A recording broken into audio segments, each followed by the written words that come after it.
ये एक अलग किस्म का नाम है। संदीप गुप्ता शजर, शजर का अर्थ वृक्ष होता है। अब आप देखिए कितनी विचित्र बात है। शजर नाम फारसी से लिया गया है, उपनाम।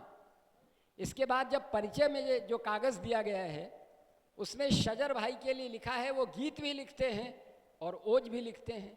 अब बड़ी मुश्किल है मेरे सामने, मैं उनको किस रूप में बुलाऊं? तो मैं 4 पंक्तियां पढ़ता हूं। आजकल राजनीति मेरे चेहरे पर, चित्त पे आप सब की तरह छाई हुई है। अखबार पलटता हूं और अचानक देखता हूं कि किसी नेता का हृदय परिवर्तन हो गया। कल तक वो एक पार्टी में था, अचानक उस पार्टी में उसे बहुत से अवगुण नजर आए और तुरंत दूसरी पार्टी में हो गया। 4 पंक्तियां सुनिए और फिर शजर साहब को सुनिए। वो गीत की तरफ आपको ले जाते हैं या ओज की तरफ। फिलहाल मैं पीड़ा की तरफ ले जाता हूं। लिखा है मैंने, सियासत के प्रवक्ता रोज लय सुर ताल बदलेंगे।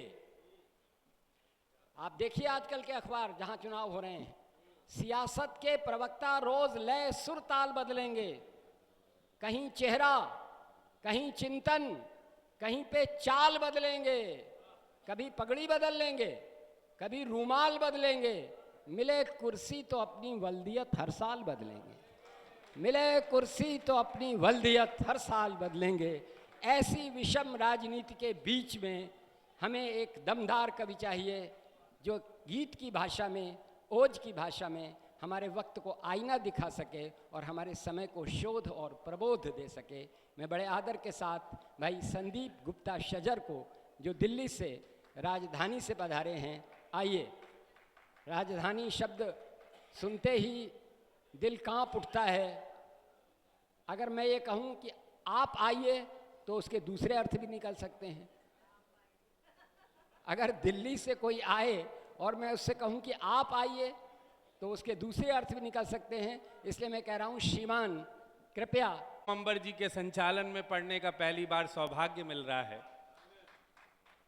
कि अक्षर अक्षर मणिमाणिक के जड़े जाते हैं।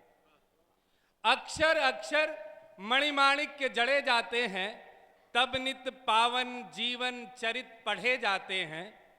और जनमन को बतलाया बाबा तुलसी ने, शब्दों से कैसे भगवान गढ़े जाते हैं। वाह वाह वाह वाह वाह वाह। बतलाया बाबा तुलसी ने, शब्दों से कैसे भगवान गढ़े जाते हैं। ये शब्द शिल्पी बैठे हुए हैं, सामने बहुत सारे कवि हृदय लोग, कवि लोग बैठे हुए, मेरे अपने लोग बैठे हुए हैं। जिस रस के लिए भैया का आदेश हुआ है, राजेश भैया का, मैं ये हमेशा कहता हूँ, एटा आकर के ही नहीं कहता हूँ, मैं देश के जितने भी राज्यों में कविता पढ़ने का सौभाग्य मिलता है और मैं वहाँ जाकर के ये कहता हूँ कि संदीप शजर के हृदय में अगर कविता का बीज कहीं से पनपा, वो एटा की उर्वरा धरती है। आर्ष गुरुकुल एटा ने मुझे कविता के संस्कार दिए, नुमाइश के कवि सम्मेलन ने मुझे कविता सुनने के संस्कार दिए और एक निर्माण भारती संस्था के कवि सम्मेलन ने मुझे कवि बनाने की तरफ प्रेरित किया, कवि बनने की तरफ प्रेरित किया। मैं नमन करता हूं संस्था को। और जिस राष्ट्र निर्माण के कार्य में आदरणीय अनूप भावुक सर और आदरणीय राजेश यादव जी लगे हैं, मैं भी उनके साथ में अपनी वाणी को, अपनी आवाज को मिलाता हूं और 4 पंक्तियां अपने परिचय की पढ़ता हूं और आगे बढ़ता। सुनिएगा। मैं शजर हूं तो बहारों का असर है मुझ में। शजर का अर्थ, क्या बात है, दद्दू ने अभी बताया कि वृक्ष, दरख्त, पेड़। आज के लिए आप मुझे ठूंठ भी समझ लें तो मेरा काम चल जाएगा। एक बार भरपूर तालियों से मुझे आदेशित करिए। मैं पंक्ति। वाह शजर जी, वाह। मैं शजर हूं तो बहारों का असर है मुझ में, एक हूं फिर भी हजारों का असर है मुझ में। वाह वाह। मैं अक्सर कहा करता हूं कि जो मंच पर लोग बैठे हुए हैं, मंच के आगे बैठे हुए हैं, बड़े बड़े लोग बैठे हुए हैं, आपके पास कितनी धन दौलत संपत्ति है, आपके पास कितना आईक्यू लेवल है, आपके पास कितनी डिग्रियां हैं, वो माने नहीं रहती हैं। आपके पास कितना अनुभव है, ये माने रखता है। वाह। जीवन को अनुभव से जिया जाता है। लोग कई बार कहते हैं कि घुटने में दिमाग नहीं होता है, पर मैं कहता हूं कि घुटने की चाल और घुटने की घिसाई ये बताती है कि उसने जिंदगी को कितना जिया है। वाह और तब मुझ जैसे छोटे व्यक्ति को इन बड़े वरिष्ठ लोगों के सामने घुटने के बल आना पड़ेगा, इनके घुटनों पे अपना सर रखना पड़ेगा, और जब ये अपना वरद हस्त हमारे सर पे रख देंगे तब कहीं जीवन जीने की थोड़ी सी कला हमारे अंदर आ जाए। वाह मैं शजर हूं तो बहारों का असर है मुझ में, एक हूं फिर भी हजारों का असर है मुझ में, मेरे ये गीत चमकते हैं अगर महफिल में, मेरे ये गीत चमकते हैं अगर महफिल में, आप सब चांद सितारों का असर है मुझ में। देखो, इससे ज्यादा मैं आपकी चापलूसी कर नहीं सकता हूँ। तालियां आपको बजानी है, बजा दो। वाह बहुत सारे कवियों ने कुर्सी का बड़ा जिक्र किया, और मैं सामने कुर्सी की दुर्दशा देख करके सोच रहा हूं ये वही कुर्सी है जिसके लिए लोग पागल हुए पड़े हैं। देखिए, और अगर मेरी बात पे आपको भरोसा ना हो तो उनसे पूछ लो जिनकी छिन गई। वाह। और एटा वालों से अच्छा ये कौन जान सकता कि किनकी छिन गई। एक बार जोरदार तालियां बजाओ आप। कि वक्त पर तुमने जो आकर न संभाली कुर्सी, रोते रह जाओगे फिर किसने उड़ा ली कुर्सी। वाह वाह वक्त पर तुमने जो आकर न संभाली कुर्सी, रोते रह जाओगे फिर किसने उड़ा ली कुर्सी, और जाने कितने ही जुगाड़ी है जुगत में इसकी, कैसे कैसों की निगाहों में है खाली कुर्सी। कुर्सी का अलग ही कैरेक्टर है। रात दिन नींद नहीं आती है कुर्सी के लिए, रात दिन नींद नहीं आती है कुर्सी के लिए, कोई दूल्हा कोई बाराती है कुर्सी के लिए, और जिनसे अब ठीक से बैठा भी नहीं जाता है, जीभ उनकी भी लपलपाती है कुर्सी के लिए। जिनसे अब ठीक से बैठा भी नहीं जाता है, जीभ उनकी भी लपलपाती है कुर्सी के लिए। मैं घर पर था और घर पर बाहर से आवाज आई कि 400 रुपए में जिंदगी भर बैठ कर खाओ। मेरे कान खड़े हो गए।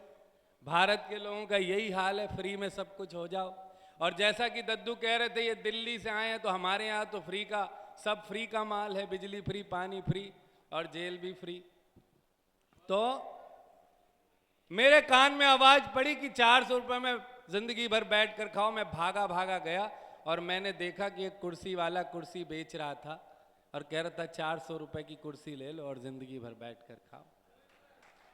भाई अच्छा है, बहुत अच्छा। लेकिन मैं एक टिप्पणी कर देना चाहता हूं वाह। कि अगर कुर्सी खरीदी जाती है तो खरीदने वाला फिर जिंदगी भर बैठ कर खाता है, वो जनता का काम वाम कुछ नहीं करता। सही बात है। और कुर्सी का अपना कैरेक्टर। अच्छा आप देखो कुर्सी को पीछे खाली, आप सब तो सोफे में बैठे, कुर्सी को बड़े ध्यान से देखो। कुर्सी कैसे दिखती है? ऐसा लगता है कोई लड़की जिम से स्लिम ट्रिम और मेहनत मशक्कत करके बाहर चली आ रही है। और वहीं आप सोफे को देख लो, सोफा ऐसा लग रहा है कि जैसे कोई सेठ जी खा पी के फैल गए हो। कि छरहरी राजकुमारी सी ये कमसिन कुर्सी, वाह आंखों में छाई सी रहती है ये निष्दिन कुर्सी।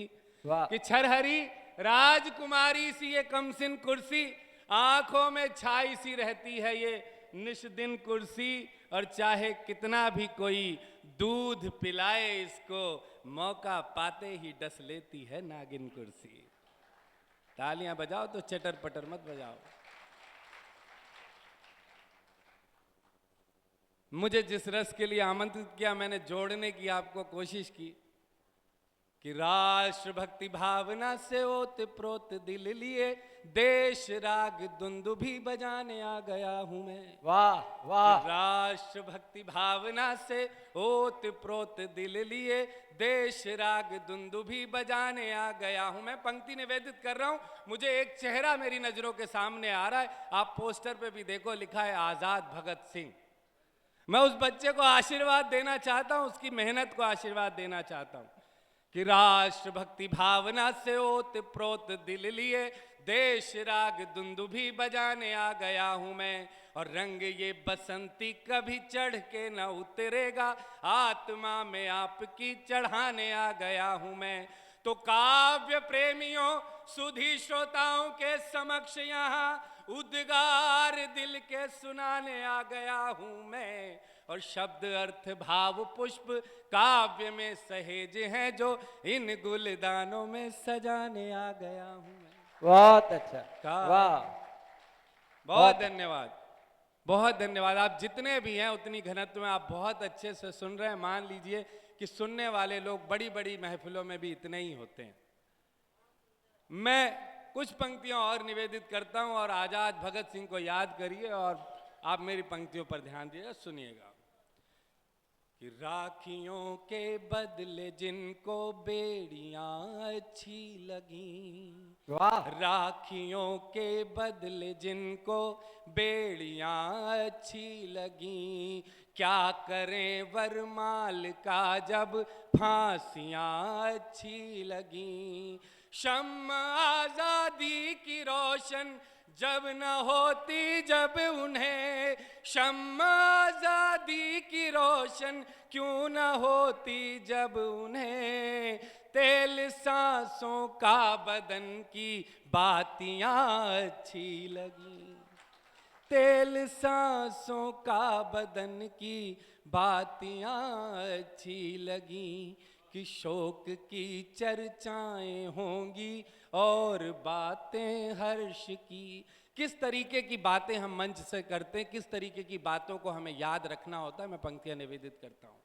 कि शोक की चर्चाएं होंगी और बातें हर्ष की, घोर चिंताएं भी हाँ अवसाद की अपकर्ष की, देख होंगे सब चमत्कृत झांकियां उत्कर्ष की, देख होंगे सब चमत्कृत झांकियां उत्कर्ष की, देख होंगे सब चमत्कृत झांकियां उत्कर्ष की, किंतु गाथा गाई जाएगी सदा संघर्ष की, किंतु गाथा, बहुत बहुत धन्यवाद, बहुत आभार, किंतु गाथा गाई जाएगी सदा संघर्ष की। और क्या गाना चाहिए कि वीरता के अप्रतिम उपमान गाए जाएंगे, शौर्य साहस के मुखर प्रतिमान गाए जाएंगे, वीरता के अप्रतिम उपमान गाए जाएंगे, शौर्य साहस के मुखर प्रतिमान गाए जाएंगे, लोरी कंगन राखी के अभिमान गाए जाएंगे, लोरी कंगन राखी के अभिमान गाए जाएंगे, युग युगों तक आपके बलिदान गाए जाएंगे। बहुत धन्यवाद, बहुत आभार। युग